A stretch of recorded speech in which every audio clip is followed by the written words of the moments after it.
Shalom. తీతుకు రాసిన పత్రిక 2వ అధ్యాయము 11వ వచనము.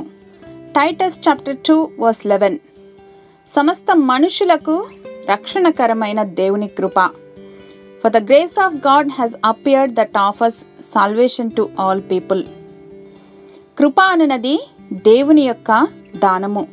ఎటువంటి అర్హత లేని మనలను అక్కున చేర్చుకుని తన కూరిమి చేత కుమారులను గాను కుమార్తెలను గాను స్వీకరించినది ఆ దేవాది దేవుని యొక్క ఉచిత కృపయే. ఈ కృప కొలవలేనిది, మానవ మేధస్సుకు మించినది.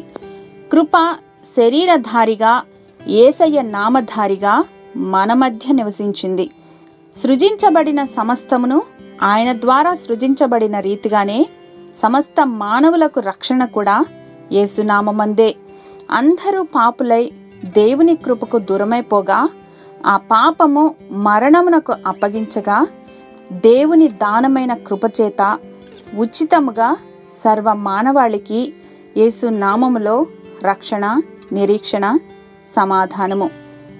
దేవా, కృపచేత సమస్త మానవాళిని రక్షించుటయే కాక నిరంతరము అట్టి కృపచేత మమ్ములను విశ్వాసము ద్వారా పరిశుద్ధులను గావిస్తున్నందుకు యేసు నామములో వందనాలు సమర్పిస్తున్నాం తండ్రి.